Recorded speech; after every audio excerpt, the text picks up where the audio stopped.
What's going on, everybody? It's EricRayweather back here with the Madden ball carrier skill stick tutorial. I'm going to show you how to use all of the new moves and some advanced moves in the open field to really fake out your opponents, have that glitchy stick, and make people miss. Now, if you're new to the channel and you always want to be up to date on the latest Madden tips, make sure to subscribe, turn the bell icon on so you never miss any of these uploads.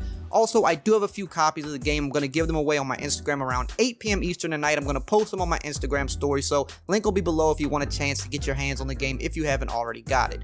Now, first, we're going to talk about the juke, the most basic move in Madden. You do this by flicking the right joystick right or left. If you want to juke right, you flick it right. If you want to juke left, you flick it left. It's the most basic move, pretty easy to pull off in the open field. You always want to try to set your defender up, kind of get them on an angle is usually the best way to pull this off. So if you're running like diagonally to the right and you get them on that perfect angle, you can juke back and left. Now keep in mind, guys like Saquon Barkley who have the evasive ability or the jukebox ability like Dalvin Cook has, you're going to get faster juke animations. As you can see, his juke is a little bit faster. Here's a clip of Dalvin Cook in game. You can see he lights up when he jukes because he has the jukebox ability. So if you have jukebox or if you have evasive, your jukes are going to be a little bit better than the standard juke. They're going to be a little faster and it's going to make them a little bit harder to kind of get a hold of them, put them on the ground. As you can see here, Dalvin Cook juking in and then juking back out.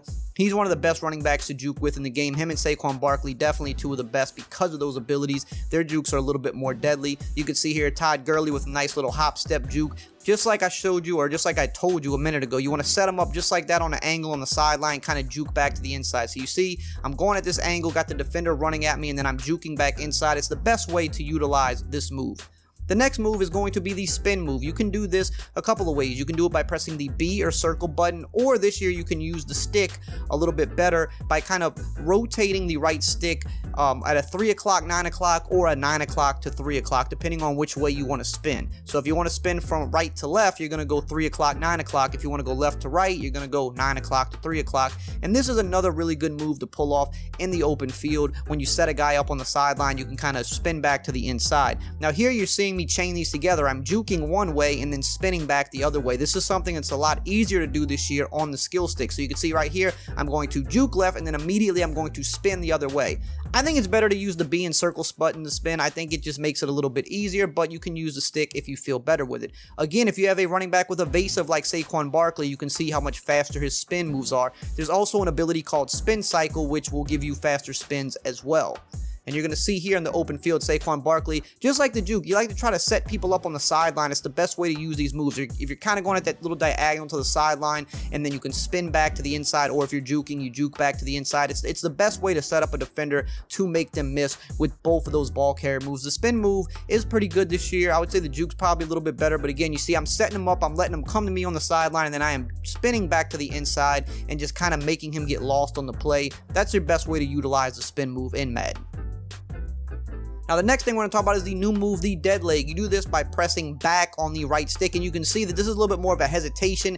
You do exactly what it says. It's a dead leg. It's kind of more of a modern way that, you know, running backs kind of fake people out there. Now it's kind of like a juke and a hesitation in one. In a sense, you can see you're just dead legging to one side and then kind of going back to the other side. I think this move is actually pretty good this year, and just like the previous two moves, again, you can see try to set them up on the sideline, go at that angle, and you see boom, dead leg right back to the inside, and look how lost we made the player right there.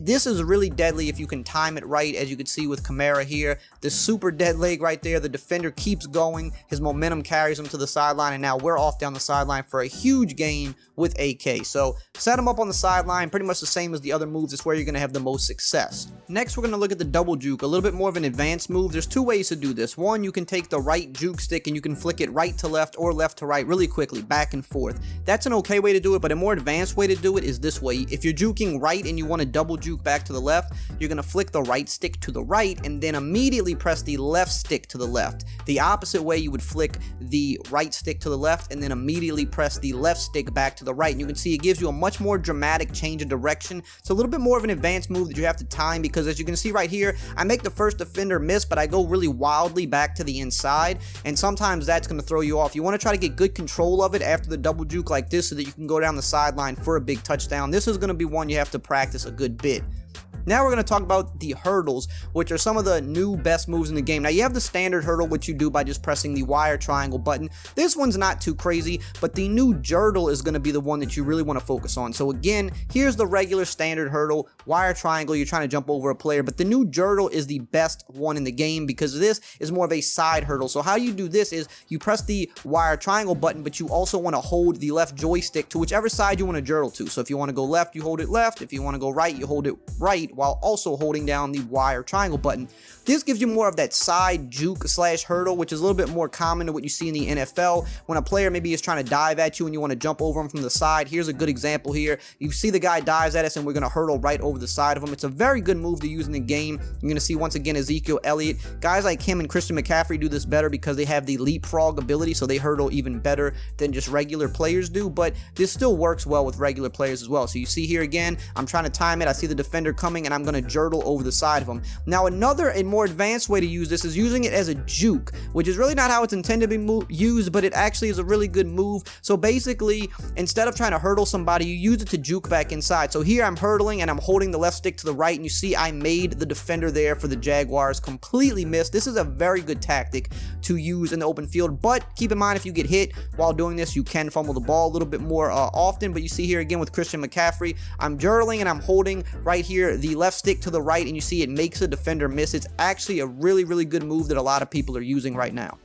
Next, we're going to talk about the truck stick. I'm sure a lot of you are familiar with this. You just flick the right stick up to truck a defender. You want to do this obviously with the bigger backs like Derrick Henry, Leonard Fournette. When you got a defender lined up in your sights, you want to flick the right stick up. The ball carrier is going to lower his shoulder and try to run clean through him. Now we're going to talk about the stiff arm ball carrier move, which is very good for the second year in a row. You use this by pressing the A button on Xbox or the X button on PlayStation. This one you have to time it just about right to pull it off. It works especially well with guys that have the arm bar ability like Nick Chubb. I believe Joe Mixon might have this as well.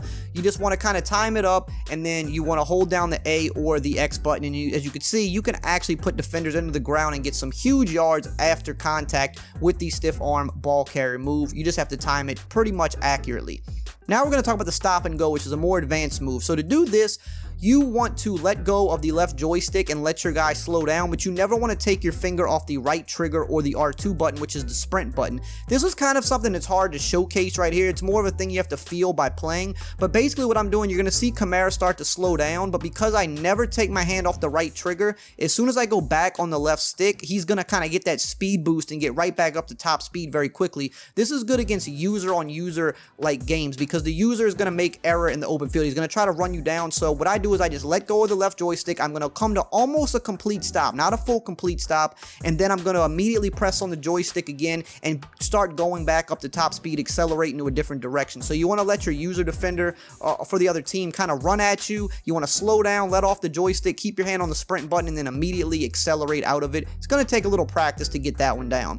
Next, I'm going to tell you how to dive if you're trying to dive for the pylon or something of that nature. It's the X button on Xbox. It's the square button on PlayStation. Be mindful you don't want to dive if there's too much traffic around you, because if you hit a defender, you could fumble the ball. We're going to talk about how to slide with your QB now, because a lot of people have trouble with this every year. It's very simple. You just need to tap the X button on Xbox or the square button on PlayStation. You tap it one time. Some people think you have to double tap it. That's not true. You just want to make sure your fingers are not on any of the other buttons. Like, you don't want to be holding down the sprint button or the left trigger. When you go to slide, you only want to have your left thumb on the joystick steering your player, and then you want to just tap the X or square button one time. Make sure your hands are not on any other button, or else your player might dive and fumble the ball. Again, tap X, tap square. That is all you have to do to slide with your QB. Next, we're going to talk about how to give yourself up as a ball carrier, because this has been kind of changed this year. You need to double tap the X button on Xbox or the square button on PlayStation, but you have to really get the timing down. So go in practice mode and practice this. You want to give yourself up in case you're trying to avoid a big hit, so you don't fumble the ball or things like that. Maybe it's late in the game, your guy's tired. You need to double tap it. You need to go 1, 2. That's the exact cadence that you want to do. You don't want to go 1, 2. You want to go 1, little slight pause, 2. Now, if you want to celebrate in the open field, this is the left trigger or L2 button. So if you want to showboat when you're on your way to the end zone, make sure no one's near you, because you don't want to get run down and possibly fumble the ball again. All you have to do is hold down the left trigger or the L2 button, and your player will do a different variety of celebrations, showboating on his way to the end zone to rub it in your opponent's face. I hope you enjoyed this video and found it helpful. If you want to take your Madden game to the next level, I'm also partnered with Huddle.gg. The link is below. It's free to sign up, and you can learn some of the best strategies from some of the best Madden pros in the world. As always, I will see you guys next time.